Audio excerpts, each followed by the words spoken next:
Olá, meus amigos, irmãos em Cristo. Um privilégio poder me dirigir a vocês novamente neste momento para falar daquilo que mais precioso nós temos em nossa vida, a Palavra de Deus, a mensagem de Deus. E nós estamos vivendo esse período especial, que é o período da Páscoa. Por isso quero refletir com você hoje sobre o tema Juntos, vivendo na perspectiva da Páscoa. Juntos, vivendo na perspectiva da Páscoa.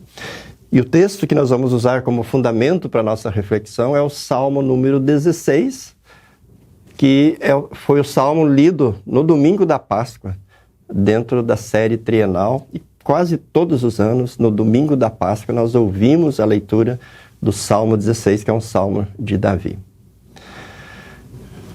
A Páscoa, ela já é celebrada desde o Antigo Testamento. A primeira Páscoa foi celebrada naquele contexto em que o povo hebreu estava escravizado no Egito e permaneceu ali escravizado ao longo de 430 anos aproximadamente. E Deus então chama e envia Moisés para libertar o povo hebreu da escravidão. É uma história longa. Pois Faraó não queria permitir a saída do povo hebreu, e Deus então enviou as 10 pragas, e no início Faraó endurecia o seu coração e não permitia a saída do povo, e a partir de um determinado momento a Escritura Sagrada dizia que o próprio Deus endureceu o coração de Faraó, ou seja, Faraó não tinha possibilidade nenhuma de aceitar a orientação de Deus e permitir que o povo saísse. Vem a 10ª praga, e a 10ª praga seria a morte dos primogênitos. E ao povo hebreu, a ordem foi que matasse um cordeiro e passasse o sangue do cordeiro nos umbrais das portas. E onde houvesse o sangue do cordeiro, o anjo passaria, o anjo do Senhor passaria e não feriria, não mataria os primogênitos. O povo hebreu confiou nessa palavra de Deus, fez o que Deus pediu através de Moisés, e então a 10ª praga foi a mais terrível, a morte dos primogênitos. Inclusive o primogênito do Faraó também foi ferido e morreu. E aí nós temos a origem da palavra Páscoa, uma palavra hebraica que significa passagem, a passagem do anjo de Deus que feriu os egípcios, mas que não feriu os primogênitos dos hebreus, porque nas suas casas, sobre os umbrais das portas, estava o sangue do cordeiro. Isso era o sinal para que essas pessoas não fossem feridas, não fossem mortas. Faraó, então, desesperado, permitiu a saída do povo hebreu do Egito. E nós conhecemos a história, quando o povo estava às margens do Mar Vermelho, Faraó perseguiu, mudou de ideia, decidiu trazer o povo de volta. Então, Moisés, sob a ordem de Deus, toca nas águas do Mar Vermelho, as águas se abrem, o povo passa em seco. E quando o exército de Faraó sai em perseguição ao povo de Israel, as águas se fecham e o mar engole o exército de Faraó, destrói o exército de Faraó. E eles então conseguem estar do outro lado, em segurança, livres da escravidão egípcia. Mas aí tem uma observação que a gente precisa fazer. Existem 2 palavrinhas latinas muito importantes.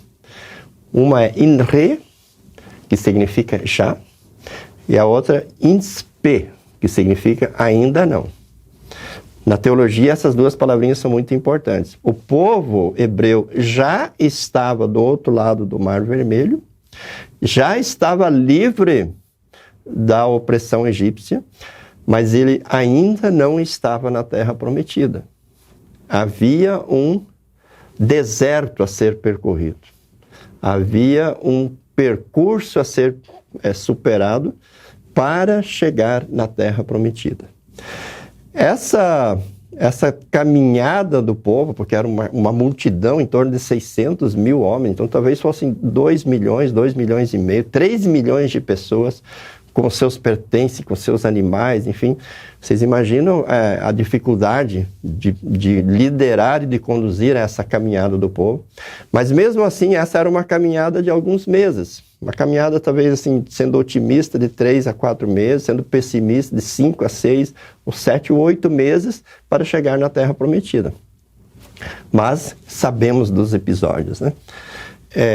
Deus dá a lei, Êxodo 20 relata Deus concedendo a sua lei a esse povo, e aí nós vemos na Bíblia relatados muitos episódios de rebelião, de insubmissão a Deus, de insubmissão a Moisés, de murmúrios, de reclamações contra Deus e contra Moisés. Enfim, uma série de manifestações de ingratidão, de desobediência do povo.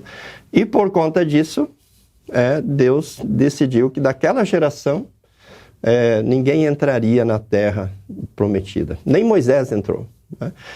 Apenas Josué e Caleb, daqueles que atravessaram o Mar Vermelho, adentraram a Terra Prometida. Por isso Deus fez com que o povo circulasse, peregrinasse pelo deserto ao longo de 40 anos, né? Até que, sob a liderança então de Josué, eles entraram na Terra Prometida. Mas mesmo ali no deserto, ao longo dos 40 anos e depois na Nova Terra, o povo sempre celebrava a Páscoa, para lembrar a passagem do anjo que feriu os filhos os primogênitos egípcios, para lembrar a libertação que Deus causou dos primogênitos da morte, e especialmente a libertação que Deus causou ao tirar o povo do Egito, fazê-lo passar pelo mar em seco e colocá-lo do outro lado no caminho que conduzisse à terra de Canaã. Pois foi exatamente quando o povo do Antigo Testamento celebrava a Páscoa do Antigo Testamento que aconteceu a Páscoa do Novo Testamento. Jesus foi preso na quinta-feira, foi julgado e condenado ainda na calada da noite. Na sexta-feira de manhã, às 9 horas da manhã, já estava sendo crucificado. Às 3 da tarde ele já estava morto. Foi sepultado ainda na sexta-feira, antes do sábado. Permaneceu morto no sábado e no domingo, no primeiro dia da semana, que passou a ser chamado de Dominos, Dia do Senhor, ele aparece vivo. Ele aparece vivo. E para as mulheres, para os seus discípulos, conforme os relatos que a gente conhece, que a gente ouviu de uma forma tão maravilhosa recentemente na celebração da Páscoa. Na Páscoa do Novo Testamento também existe essa mensagem da passagem da libertação. Porque Deus nos tira de um estado de domínio, de escravidão, de opressão, não mais do império egípcio, de Faraó, mas do império das trevas, de Satanás. Nós, pelo que a Escritura nos diz, nós nascemos espiritualmente cegos, mortos, inimigos de Deus e escravos de Satanás. E estaríamos assim para sempre. Assim como o povo jamais sairia do Egito por si só. Eles jamais fariam isso, porque eles eram muito frágeis diante do poderio egípcio. Assim também nós jamais sairíamos, né? E a possibilidade era ainda menor de sairmos da opressão do diabo, do pecado e da morte. Pois Jesus, com a sua obra, com a sua morte, com a sua ressurreição, conquistou essa libertação. Ele venceu os nossos inimigos, assim como Deus venceu o Faraó lá no Antigo Testamento, e nos dá essa vitória. Portanto, nós agora, com a obra de Jesus e a ressurreição de Jesus, é o selo, é a garantia, é a marca de que isso é verdade. A obra, a salvação, a libertação está conquistada, está garantida. Então, o INRE já está assegurado. A salvação já está conquistada. Do alto da cruz, Jesus disse, está consumado. Está pronta, está completa a salvação. E ao aparecer vivo, ele assegurou que assim como ele vive, nós também viveremos. E o apóstolo Paulo, em 1 Coríntios 15, nos diz que a ressurreição de Jesus é a garantia de que nós também ressuscitaremos. INRE. Mas existe o INSPE. Ainda não estamos no céu. Assim como o povo do Antigo Testamento ainda não estava na Terra Prometida, Nós ainda não estamos na Jerusalém Celeste, não estamos na Nova Canaã, nós ainda não estamos no céu. Ainda existe um percurso, ainda existe uma caminhada, e é pelo deserto. A Bíblia nos diz que nós somos forasteiros e peregrinos aqui neste mundo. Que aqui nós não temos morada permanente, que a nossa morada permanente está nos céus. E se nós olharmos Apocalipse 20, nós vamos perceber, aliás, Apocalipse 12, melhor dizendo, Apocalipse capítulo 12, nós vamos perceber ali que existe uma luta de Deus contra o mal. Nós vamos perceber ali que Satanás, que foi expulso da presença de Deus, com todos os anjos que se rebelaram contra ele, o Lúcifer, né? Também chamado de Satanás, ele perseguiu Jesus e tentou matar Jesus, tentou destruir Jesus, mas ele não conseguiu. Jesus foi ressuscitado e voltou aos céus. Então ali diz que ele passou a perseguir a mulher, que é a igreja. E o interessante, para onde que a mulher foge? Para o deserto. E Satanás começa a perseguir essa mulher pelo deserto. E lança vários ataques, mas sempre Deus protege a mulher. Deus sempre protege a igreja. E finalmente, Satanás se coloca de pé diante do mar e chama a besta que emerge do mar e a besta que emerge da terra. Ou seja, ele continua nessa caminhada, nessa corrida pelo deserto, perseguindo a igreja, agora através dos seus aliados, né? Também de uma forma direta ele age, mas ele age principalmente através dos seus aliados, né? Que são seus aliados nessa perseguição e nessa tentativa de destruir o povo de Deus. Ainda não estamos na terra prometida, e nós precisamos entender isso, que nessa caminhada pelo deserto não é fácil, assim como não foi fácil no Antigo Testamento. E por isso muitas pessoas às vezes esmorecem, desanimam, desistem, reclamam, se colocam contra Deus, se colocam contra os mensageiros de Deus, se colocam contra a igreja, porque não conseguem entender por que nessa caminhada eles estão sujeitos aos sofrimentos. E os sofrimentos não são por culpa de Deus. Os sofrimentos são por causa do pecado e pelas tentativas, né, e pelas ameaças que os inimigos nos trazem, né? E nesse contexto do INRE já e ainda não, INSPE, né, INRE já, INSPE ainda não, no Antigo Testamento, quem melhor fez a leitura disso foi o rei Davi. Se nós observarmos os salmos de Davi, ele tem essa compreensão exata, essa compreensão clara a respeito dessa situação. E no Novo Testamento, evidentemente, Jesus está acima de todos, porque Jesus é Deus e conhece e sabe todas as coisas. Mas entre os seres humanos, apenas humanos, o apóstolo Paulo, com certeza, foi o que melhor entendeu esse já e ainda não. E viveu uma vida na perspectiva da Páscoa, assim como Davi viveu uma vida na perspectiva da Páscoa no Antigo Testamento. Paulo faz afirmações do tipo: tenho o desejo de partir e estar com Cristo, que é incomparavelmente melhor. Ele também diz: tendo o que comer e o que vestir, estejamos contentes. Outra afirmação: aprendi a viver contente em toda e qualquer situação.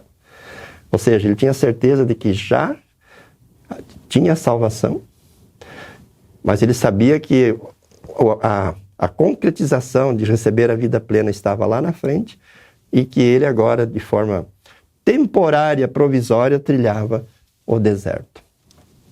O rei Davi, ele expressa muito bem isso em vários salmos. Salmo 23 é um salmo clássico, mas o Salmo 16 eu quero fazer alguns rápidos destaques aqui para vocês. Ele diz, por exemplo, no versículo 1, guarda-me, ó Deus, porque em ti me refugio.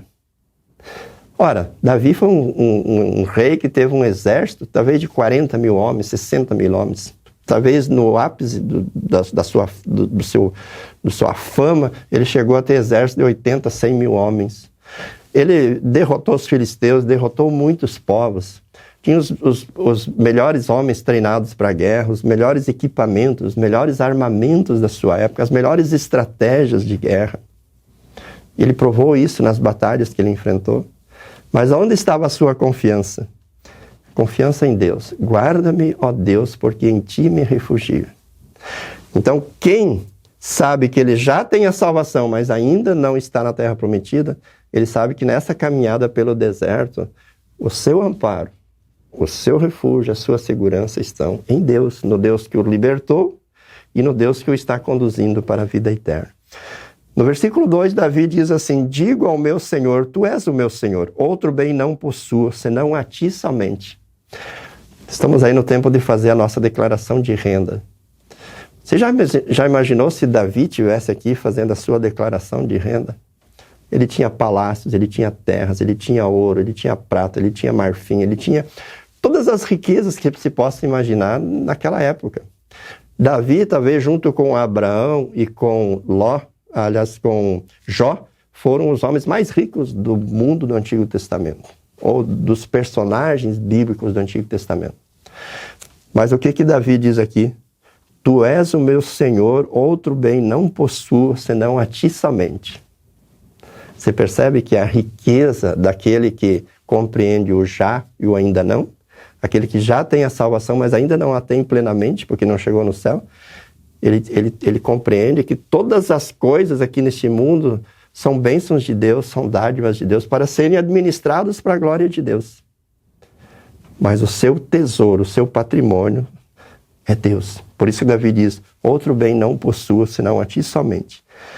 Aí ele diz no versículo 3, quanto aos santos que há na terra, são eles os notáveis, nos quais tenho todo o meu prazer. Davi se relacionava com reis, com rainhas, com príncipes, com princesas, com autoridades do mundo todo. Tinha relações diplomáticas, comerciais com as maiores autoridades, com as pessoas mais famosas do mundo. Mas se alguém perguntasse para o Davi, onde você tem prazer de estar? Ele respondia, o meu prazer é estar com o povo de Deus. Ele diz aqui, quanto aos santos que há na terra, são eles os notáveis nos quais tenho todo o meu prazer. Davi compreendia o que significa ser filho e filha de Deus. Às vezes a gente tem aquele sentimento de baixa autoestima, né? A gente pensa que nós cristãos somos insignificantes, né? Que nós não temos valor, importância nenhuma para esse mundo, para a nossa sociedade. Mas você sabia, querido irmão, que Deus só preserva esse mundo por causa dos cristãos? Se não houvesse nenhum cristão, Deus imediatamente destruiria esse mundo.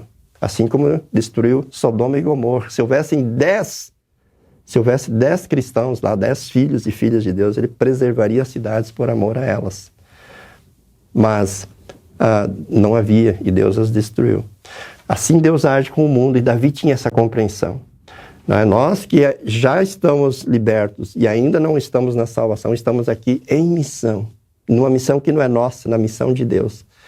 E é por causa dessa missão que Deus preserva o mundo.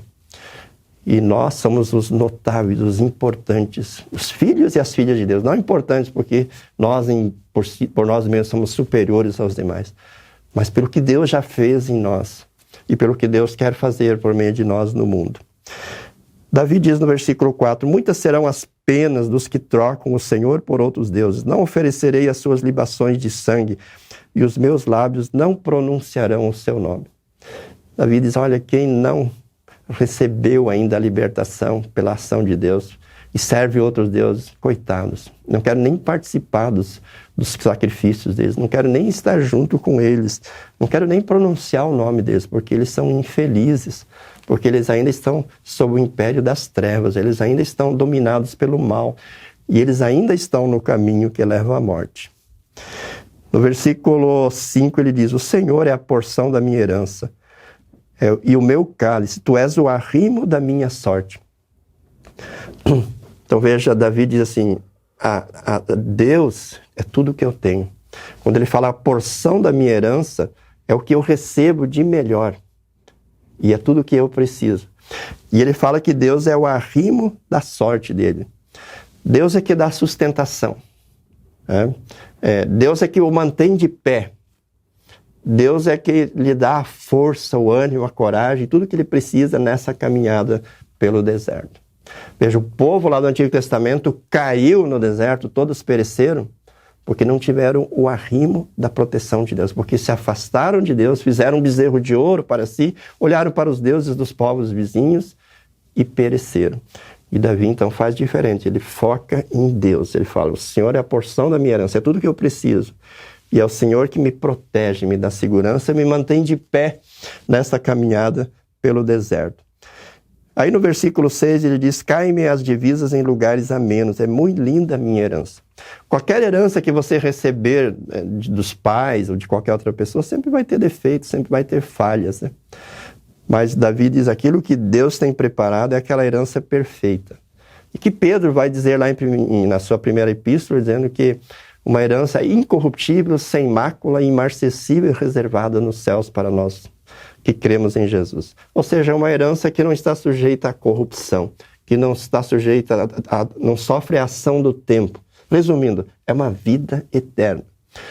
Depois dessa caminhada pelo deserto, existe para nós, garantida, assegurada pela fé em Jesus, uma vida eterna.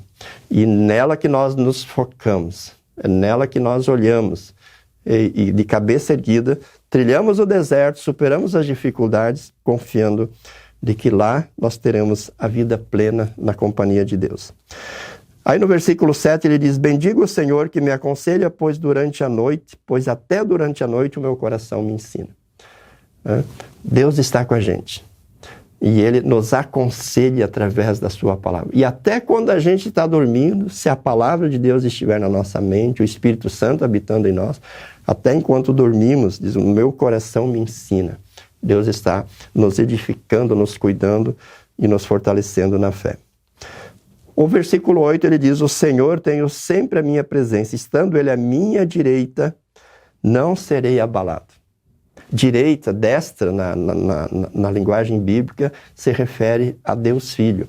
Tanto que no credo apostólico nós dizemos que Jesus está sentado à direita do Pai. É uma linguagem bíblica que fala da segunda pessoa da Trindade, do Filho. Foi através do Filho que Deus se fez conosco, se fez Emmanuel e está conosco. E Davi, então, que viveu em torno de 1000 anos antes do nascimento de Jesus, mas que já cria nas promessas sobre a vinda do Messias, ele disse, se o Senhor estiver à nossa direita, se Jesus estiver conosco, eu não serei ou não seremos abalados. Ou seja, a segurança nessa caminhada entre o já e o ainda não. A passagem pelo deserto está em Jesus, em você ter uma vida de comunhão com Jesus. 9, versículo 9, alegra-se o meu coração e o meu espírito exulta, até o meu corpo repousará seguro. Veja, Davi tinha certeza que Deus cuidaria dele nessa caminhada. Quando ele estivesse morto na sepultura, Deus cuidaria dele e o cuidaria também na eternidade. Nós podemos dizer que Deus nos cuida nessas 3 fases, né? Enquanto nós estamos aqui no mundo, trilhando o deserto, quando terminar a nossa vida aqui, que o nosso corpo for sepultado e a nossa alma será levada para junto de Deus, Deus vai cuidar da nossa alma e vai cuidar do nosso corpo. Porque quando Jesus voltar, Ele vai trazer a nossa alma, Ele vai ressuscitar o nosso corpo. E aí então nós vamos estar com Deus de corpo e alma na eternidade. Presta atenção uma vez numa liturgia luterana, cristã, confessional de sepultamento. Quando um cristão é sepultado e o pastor diz, Deus Pai que criou este corpo, Deus Filho que redimiu este corpo, Deus Espírito Santo que santificou este corpo, guarde esses restos mortais até o dia da ressurreição da carne. Essa é a fé de quem tem a certeza que já foi libertado, mas ainda não está no céu. Ele tem a certeza que Deus vai cuidar até o corpo, quando estiver sepultado, para que, mesmo que o corpo volte ao pó da terra, mas no dia da segunda vinda de Jesus, do pó da terra, Deus ressuscitará o nosso corpo. E então nós estaremos com Deus para sempre, eternamente. No versículo 10 ele diz, pois não deixarás a minha alma na morte, nem permitirá que o teu santo veja a corrupção. Então veja a ideia da ressurreição.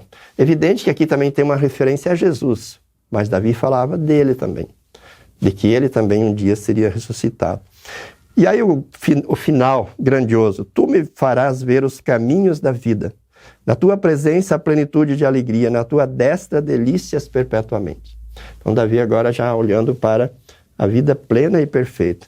A certeza que Deus o conduziria aqui nessa vida, que Deus não deixaria na morte, que Deus lhe daria delícias perpétuas. Aqui, né? Ele fala de delícias perpetuamente. A vida é eterna. E é interessante que lá no versículo 8 ele diz que aqui no mundo, se nós tivermos Jesus à nossa direita, nós não vamos ser abalados. E no versículo 11 ele diz: tu me farás ver os caminhos da vida, na tua presença a plenitude de alegria, na tua destra delícias perpetuamente.